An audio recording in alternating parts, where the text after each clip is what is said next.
지난 한 주간도 하나님의 은혜와 사랑 가운데 평안하셨습니까?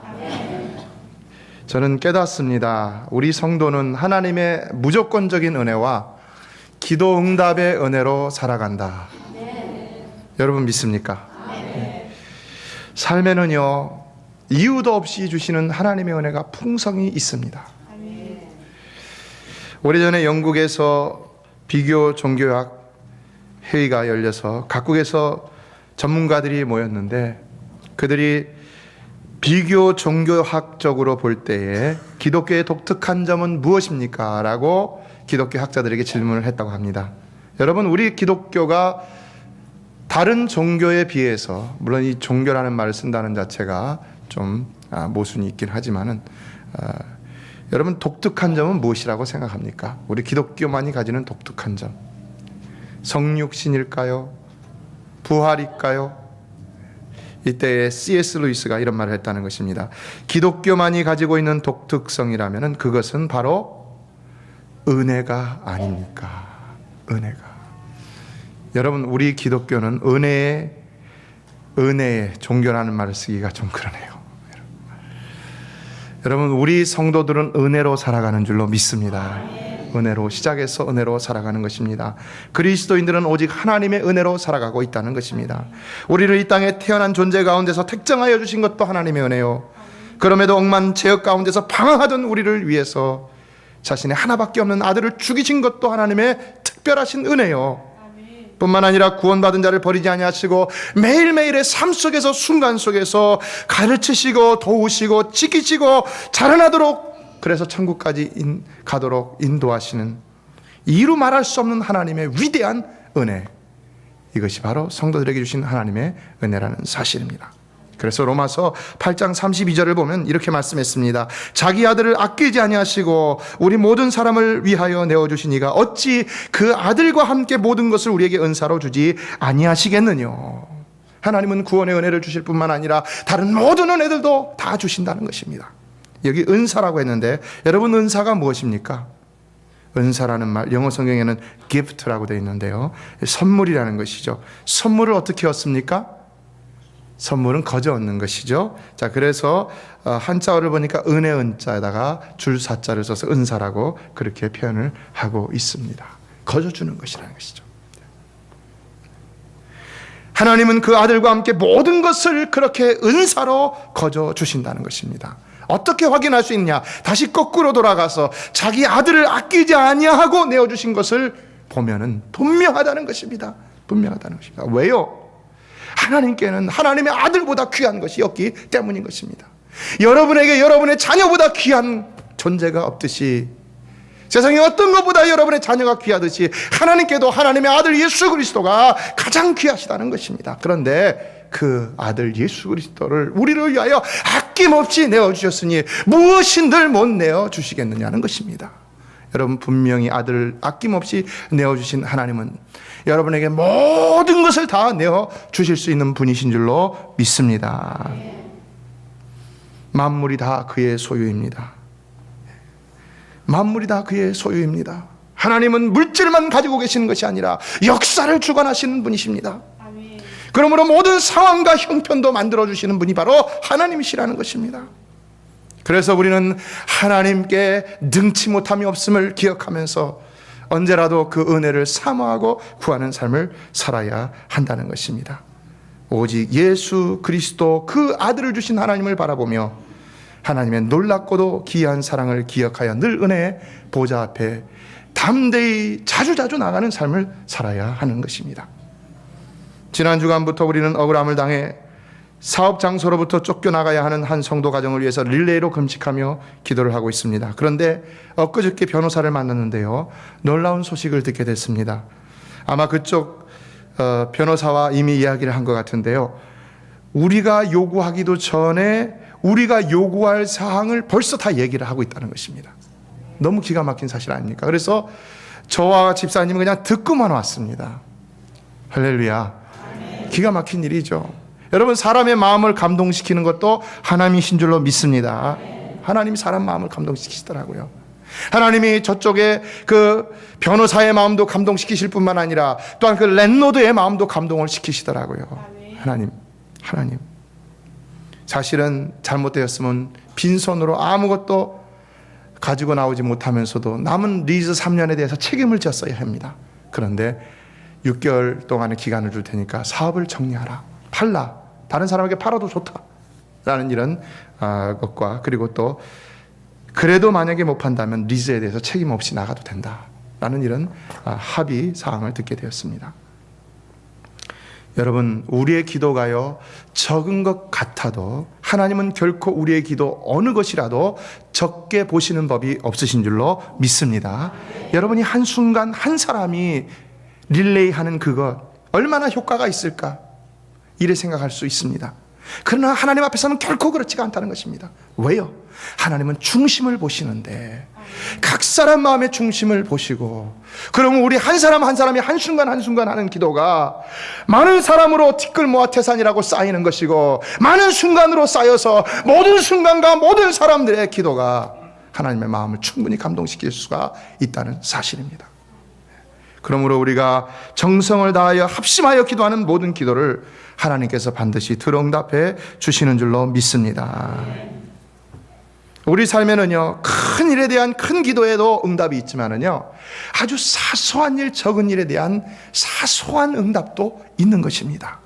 그래서 우리는 늘 큰 일에만 기도를 해야 하는 것이 아니라 작은 일에도 기도를 하며 살아가야 하는 것입니다. 이것이 바로 하나님의 은혜라는 것입니다. 그래서 저는 인생에 있어서 우리가 하나님의 은혜로 살아간다 할 때에 하나님 베푸시는 은혜는 세 가지라고 생각합니다.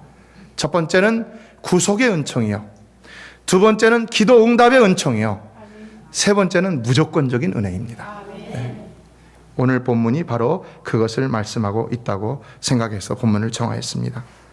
먼저 1절은 하나님의 선하시며 인자하심의 영원함으로 인한 감사를 노래하고 있는데, 2절부터는 구체적으로 그 하나님의 선하심과 인자하심이 무엇인지를 밝히고 있는데, 저는 이것을 세 가지로 정리했습니다. 먼저 2절로 3절 구속의 은총을 노래하는데, 다 같이 한번 읽어보겠습니다. 2절로 3절입니다. 시작. 여호와께 구속함을 받은 자는 이같이 말할지어다. 여호와께서 대적의 손에서 저희를 구속하사 동서남북 각 지방에서 모으셨도다.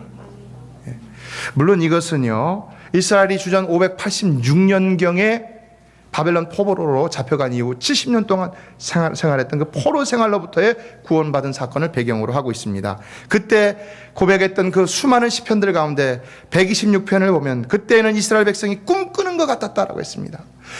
우리가 70년 동안 포로 생활할 때는 도저히 여기서 헤어나오지 못할 것이라고 생각했다는 것입니다. 그런데 하나님이 그렇게 헤어나오게 하시니 꿈꾸는 것 같았다는 것입니다. 내 질병이 도저히 고침을 받을 수 없을 것 같다 생각을 했는데 하나님이 역사하시니까 그때는 꿈꾸는 것 같은 그런 놀라운 기적의 역사도 일어난다는 것입니다. 여러분 믿습니까? 여러분의 문제가 해결되지 않는 것 같지만은 하나님이 개입하시면은요, 꿈꾸는 것 같은 놀라운 역사가 여러분의 삶에 분명히 일어나는 줄로 믿습니다. 그러나 여러분, 이것을 영적으로 해석한다면 또한 어떻게 해석할 수가 있겠습니까?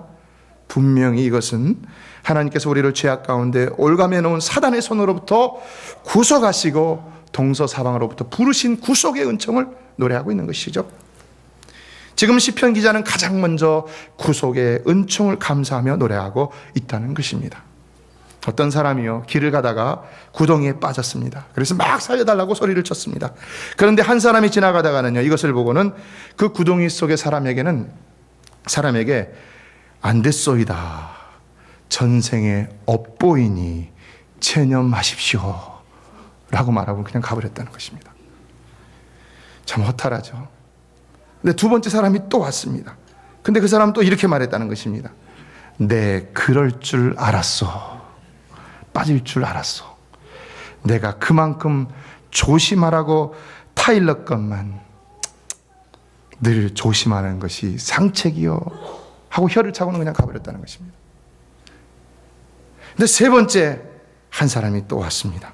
근데 이 사람은 가만히 내려다보더니 잠깐만 기다리시오, 내가 건져주리이다 라고 말하면서 구덩이 가갖고 그 사람을 건져줬다는 것입니다.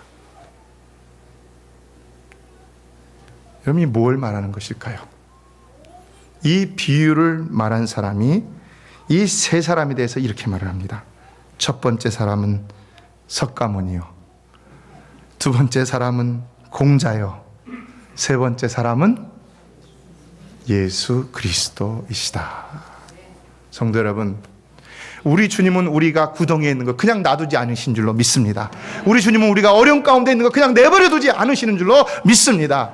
공짜로 거저로 우리를 구원해 주시는 줄로 믿습니다. 에베소서 2장 8절은 너희가 그 은혜를 인하여 믿음으로 말미암아 구원을 얻었나니 이것이 너희에게서 난 것이 아니요 누구의 선물이라고요? 하나님의 선물이라. 우리는 오직 하나님의 은혜로만 구원받은 자들인 것입니다. 여러분, 세상에서 생명보다 더 귀한 것이 어디 있습니까? 생명보다 더 귀한 것이 있습니까? 목숨보다 더 귀한 것이 있습니까? 마태복음 16장 26절을 보면 사람이 만일 온 천하를 얻고도 제 목숨을 잃으면 무엇이 유익하리요? 사람이 무엇을 주고 제 목숨을 바꾸겠느냐라고 말씀하셨습니다. 아무리 부자가 되고 재벌이 되고 높은 위치에 올라간다 하더라도 목숨을 잃어버리면 아무 소용이 없다는 것입니다. 아무리 많은 것을 가지고 있어도 생명이 위태롭고 내일 죽는다 하면은 그 물질이 많은 것이 다 무엇이 되겠습니까? 그런데 문제는 사람이 무엇을 주고 그 목숨과 바꿀 수 있겠느냐는 것입니다. 다시 말해 어떻게 그 목숨을 살 수 있겠느냐는 것입니다. 여러분, 생명을 살 수 있습니까? 건강과 장수를 살 수 있겠습니까? 그런데 하나님께서는 자신의 아들 예수 그리스도의 핏값을 주시고 우리 목숨을 사망의 권세에 내어주심으로 인하여서, 아니죠, 그의 목숨을 사망 권세에 내어주심으로 인하여서 우리의 목숨을 사주셨다는 것입니다.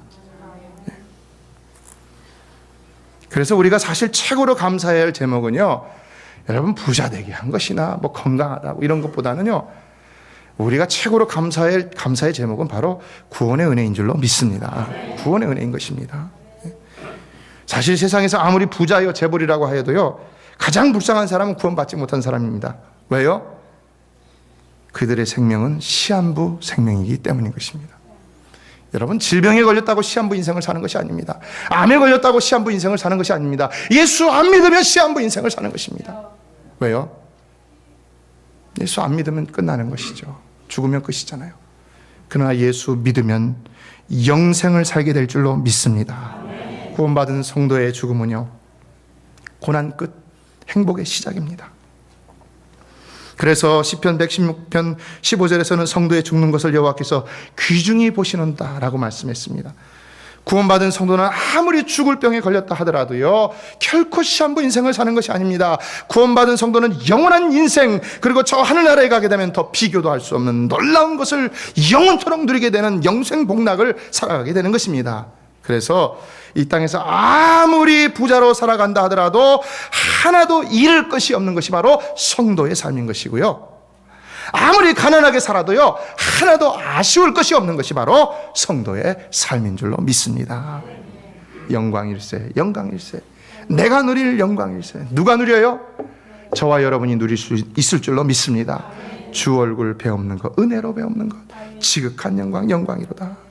여러분, 저와 여러분은 반드시 그 영광스러운 곳에서 다시 만나서 영생 복락을 누리게 될 줄로 믿습니다.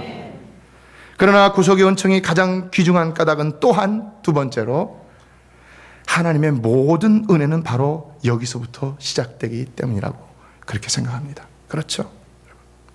내가 구원받은 사람이니까 하나님의 모든 은혜를 받을 수 있는 것이지, 내가 구원받지 못했다면 무슨 은혜를 받을 수가 있겠습니까? 물론 햇빛과 물과 공기와 이런 일반 은총은 받을 수가 있겠죠. 그러나 날마다 하나님이 나를 간섭해 주시겠습니까? 여러분, 우리가 하나님이 간섭하셔서 고난을 당하는 것도 큰 은혜인 줄로 믿습니다. 다 은혜입니다.